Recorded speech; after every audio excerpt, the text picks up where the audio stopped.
Ladies and gents, good morning. Let's deal with the elephant in the room in the first place. This isn't a Virginia or an Alabama accent. From a little place called London, just outside DC. Ever since a young age, I've had the innate ability to influence other people. It's allowed me to go on and live quite an abundant life. I'm a loving husband, I've run multiple successful businesses, written 5 best-selling books, delivered over 2,000 presentations all around the world. Yeah, I really only know how to do 3 things. There's only 3 things I'm any good at. And I've learned that if you can get good at those 3 simple things, finding more customers, getting them to come back more often or spend more money when they shop, you can live a fairly abundant life too. There's a few things that you need to do to become excellent in the world of sales. Firstly, you have to understand what selling really is. Selling is earning the right to make a recommendation. You should never, ever, ever, ever, ever, ever, ever, ever, ever recommend a product to a patient unless you can say these words first. It's because of the fact that you said. For those reasons we recommend. This makes sense, yes or yes? Because in today's marketplace, if you always do what you've always done, then what happens is somebody does it slightly better, slightly quicker, slightly cheaper, and comes up and picks your pocket. The rule is thus: nobody wants to do business with miserable gits. They don't. And I know you're all dead happy people, right? You're always dead happy. I mean, this is forever. Everybody's happy here. Everybody's happy, I get it. But sometimes you might be forgetting to tell your face.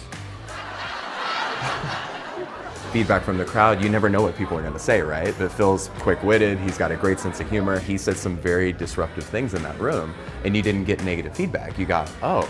He actually seems to really understand and know the language and know the industry and really connect with the people in the audience. It has everything to do with destroying the option of no. Take that principle, run it into your questions, build enough evidence to mean that no cannot be picked, leaving yes as the only option. You will close more sales. When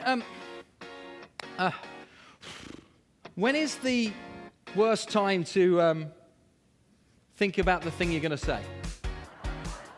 See, it's when you're saying it, right? That is the worst time to think about the thing you're going to say, is in the very moment that you are saying it.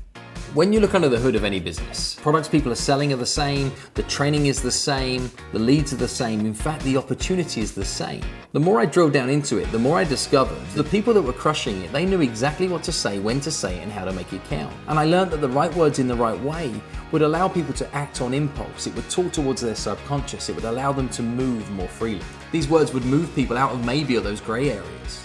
And I call these words my magic words. So knowing that people don't like change, I figured I could play with some words that you could use to get people to maybe be a touch more open to the idea of something you might want to present to them. I've learned a completely rejection-free formula that you can introduce just about anything to just about anybody at any period of time. Questions create conversations, conversations build relationships, relationships create opportunities, opportunities lead to sales. Successful selling is all about maintaining control of a conversation. And it's the person who is asking the questions that's in control. Taking a few simple magic words, you can lead somebody through some carefully crafted questions. You can help them reach the conclusion that is the right one for them. In every single marketplace, in every single industry, all across the land, there are people selling what is seeming to be the exact same thing for demonstrably different prices. What is the difference in all of those scenarios? The experience, the presentation, is everything that sits around it. What I like about Phil is that he really cuts to the chase about what it's really about. Phil by far is one of the most dynamic presenters that I've ever seen. It was exactly what we needed from a keynote speaker today.